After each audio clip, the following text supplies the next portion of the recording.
bora para mais um vídeo aí. E vocês estão vendo certo, tá? Esse código que aparece aqui na tela é uma continuação do exemplo anterior que a gente teve. Então, se você não assistiu o vídeo anterior, recomendo você clicar aqui no nosso canal e assistir, porque ele vai ser a base para a gente continuar o exemplo desse vídeo, tá? Então, qual que é a ideia desse vídeo? A ideia desse vídeo, basicamente, é mostrar o quão fácil, né, ou quão o Python consegue tornar a nossa vida, né, de pesquisa e de análise quantitativa mais fácil. Porque até então, ontem não, né, no vídeo anterior, a gente viu como é que é fazer um backtest de um cruzamento de médias móveis num ativo específico do Banco do Brasil. Mas a parte boa, né, quando a gente traz o tópico da parte quantitativa é que a gente não tem que ficar preso a só mini índice, só a dólar.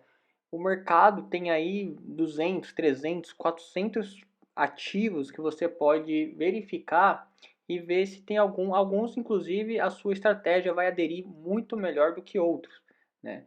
Por exemplo, o mini índice é difícil a gente achar um setup que funcione e é bacana, porque ele tem muito ruído, ele tem muitas instituições, né, batendo nele, então às vezes seu setup está até correto, mas alguma instituição teve que desfazer algumas posições ou reposicionar outras posições, e eles dão aquela estralada no gráfico, né, e acaba tirando a gente da posição ou acaba até fazendo a gente sair do operacional naquele determinado dia, porque atingiu um loss ali considerável de se perder diariamente.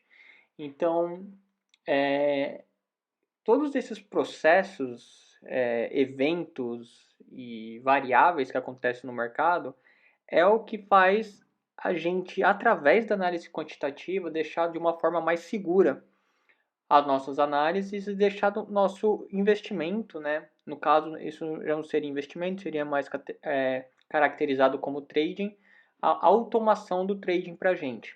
Legal?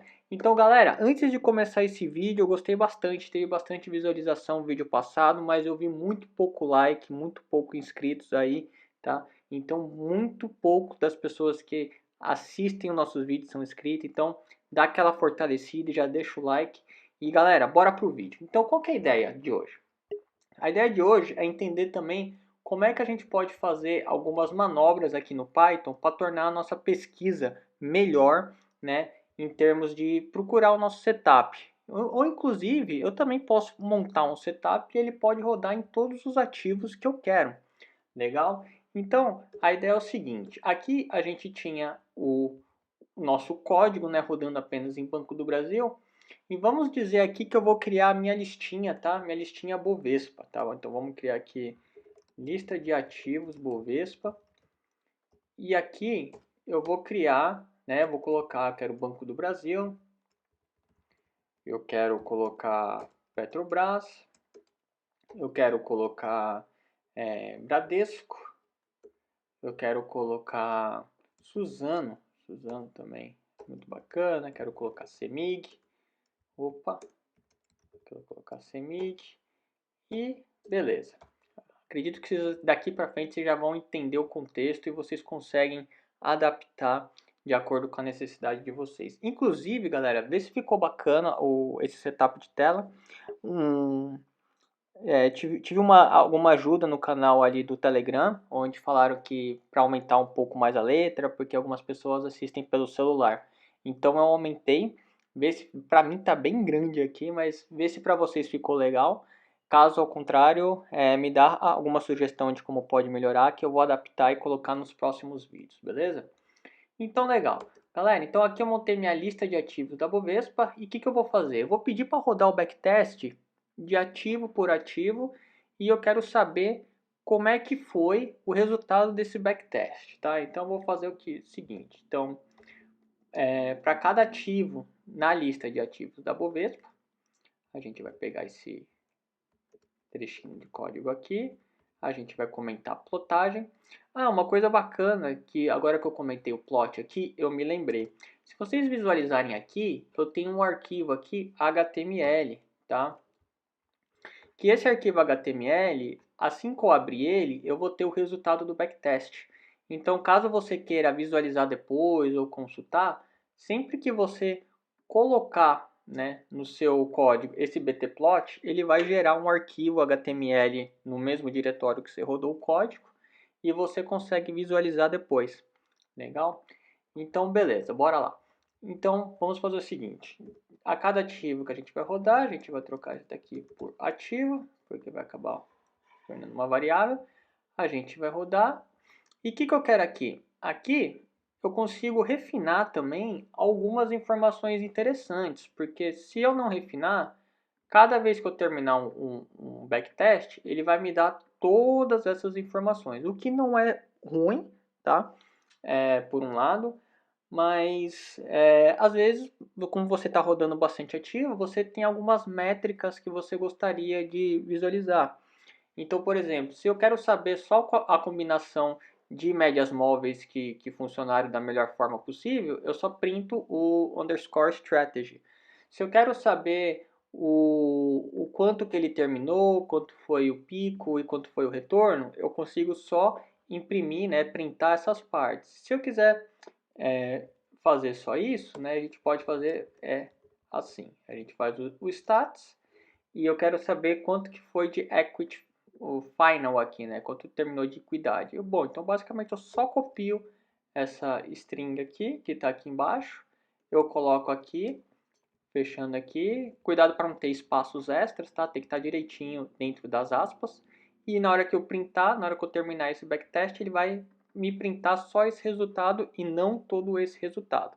Se eu omitir essas duas linhas aqui e rodar só os stats, ele vai me printar toda essa informação aqui. Bacana? Então tá. Então, a caráter de teste, a gente pode deixar rodando tudo e vocês podem refinar caso vocês quiserem depois, tá? Dito isso, a gente pode rodar o nosso código aqui. Então vamos mexer aqui e vamos pedir para ele rodar. Tá. Então ele acabou rodando. Opa, eu não salvei aqui. Ele acabou me dando o plot. Deixa eu dar um pause aqui. Pronto. Aí legal. Então ele rodou no primeiro ativo, né, que é do Banco do Brasil. Aí agora ele está rodando de novo. Ele rodou no do Petrobras. Ele rodou de novo Bradesco. E rodou agora Suzano, CMGR3 e no final o CEMIG. O CEMIG, esse daqui ele não conseguiu rodar no CMGR3 porque ele não achou os dados ou o símbolo foi delistado, né, saiu da lista de cotações, ou pode ter mudado aqui. Então a gente pode remover aqui, como eu não conheço também essa empresa, foi o autocomplete. Mas a gente pode ver depois no EU Finance e ajustar de acordo com a nossa necessidade.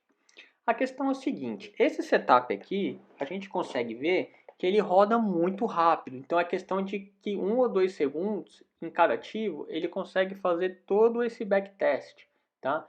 Mas e se eu tenho um setup maluco, né? Que ele vai de 1 até 32 médias móveis, né? Dos valores, esse daqui vai de 32 a 64 e aqui eu pulo de 1 em 1, tá? Então se eu rodar esse código aqui, ele não vai ser tão rápido, ó. Ó como ele já está demorando agora para me trazer o resultado. E isso acontece muito, né? Inclusive tem outros setups que eu vou trazer aqui mais para frente que exige um cálculo maior matemático que vai demorar um pouco para você ter os resultados. Esse aqui até que não foi tão devagar, ó. Mesmo tendo bastante médias móveis para ele testar e validar, ele foi até menor que 1 minuto aqui, eu já tive o resultado. Mas, quando a gente chegar lá, né, chegar na parte do outro vídeo e tiver mais cálculos matemáticos, eu vou mostrar. Mas para vocês não ficarem curiosos também, a gente pode fazer aqui um exemplo de como seria. A gente pode fazer o seguinte, a gente pode criar uma função aqui, tá? Para ele rodar o backtest, que seria basicamente a gente encapsular tudo aqui. Então a gente faria aqui uma função de rodar o backtest e esse backtest recebe um argumento de ativo. Legal? E aqui, na hora de rodar, eu vou ter a minha função que vai rodar os ativos e a lista de ativos da Bovespa. Então eu posso importar uma ferramenta que vai ajudar a gente a paralelizar, né? Utilizar todos os cores do nosso CPU. Então se você tem uma CPU que tem 8 cores, você consegue rodar 8 testes simultâneos por vez. Porque desse jeito que a gente criou agora, está rodando teste por teste. Então acaba tornando o processo um pouco mais lento, dependendo aí de quantas variáveis e combinações você tem no seu código. Legal? Então a gente consegue importar o multiprocessing com a parte pool e a gente simplesmente roda um with pool. A gente não limita aqui o número de processos, a gente pode deixar aqui limpo. Então, automaticamente o Python vai ver quantos cores você tem disponível para alocar e você vai colocar a sua função, rodar backtest e a lista de ativos Bovespa. É mágico aqui porque ele automaticamente vai casar os argumentos daqui de cada um dessa lista com o argumento aqui dessa função. Então, se a gente rodar aqui, ó, a gente pode colocar até assim para a gente verificar. A gente pode dar um print rodando o backtest para o ativo. Legal? Aqui ele está reclamando aqui, esses vermelhinhos, mas é porque eu importei a biblioteca aqui embaixo e não importei lá em cima. Mas como é caráter de exemplificação, não faz nenhum problema. E aí assim que eu rodar, a gente vai... Tá. Estamos vendo esse erro aqui. Esse erro justamente é porque a gente tem que definir que ele vai rodar dentro do name do under method para ele não ter conflito. E bacana. Então, olha que bacana. Aqui a gente consegue ver que está fazendo print sequencial de todo o backtest que está sendo feito ao mesmo tempo. E assim que finalizar, a gente vai ter todos os resultados aqui cuspindo para a gente. E aí, ó, aqui fica a nossa... Deixa eu colocar aqui também, que a gente pode melhorar essa parte aqui. Ó, a gente pode rodar o backtest para o ativo finalizado. Aí assim que a gente rodar, ele vai rodar todos ao mesmo tempo aqui. E também a gente vai ter o print backtest para o ativo finalizado, que a gente consegue ter um limitador. Aí daqui para frente, tá? Fica extremamente ao seu critério e extremamente à sua preferência.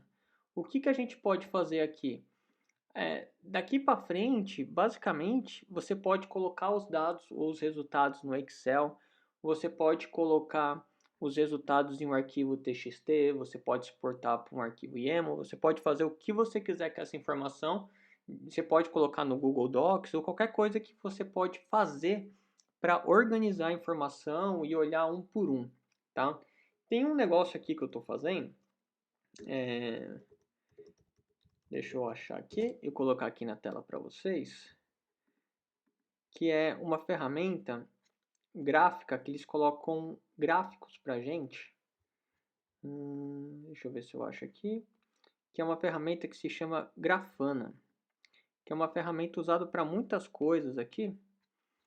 E eu estou gerando aqui uma biblioteca que eu consigo, através do resultado do backtest, gerar um painel desse daqui, tá? Mais ou menos como esse, então mostra todas as métricas, só que eu consigo ver a curva do capital, né? Eu consigo ver algumas estatísticas e eu consigo colocar vários ativos, então eu posso selecionar o ativo e ver um por um, mas isso vai chegar lá, tá? Porque vai ser um conteúdo um pouco extenso, porque vários componentes que a gente precisa colocar em conjunto, então a gente tem que salvar essas informações no banco de dados, a gente tem que ter um servidorzinho com Grafana aí para ingerir os dados e depois a gente tem que fazer a configuração do Grafana.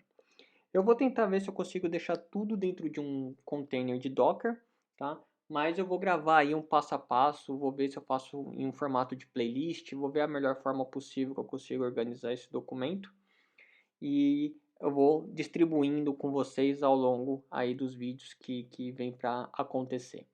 Legal? Então, galera, basicamente é isso, tá? O vídeo de hoje é para a gente ver como a gente consegue estender do exemplo anterior, começar a varrer o mercado todo. Inclusive, vocês não precisam nem ficar presos só ao mercado do Brasil. Vocês podem colocar toda a parte de câmbio também do euro-dólar, Vocês podem colocar o SIP, você pode colocar ações da Apple, do Google, Bitcoin, enfim. Se você tem a cotação no Yahoo Finance, você consegue colocar aqui para fazer o backtest e testar a sua estratégia. Legal? Então espero que vocês gostem e pedindo mais uma vez aí aquele like maroto, aquele subscribe no canal. E é isso aí, galera. Um forte abraço, até mais, tchau, tchau.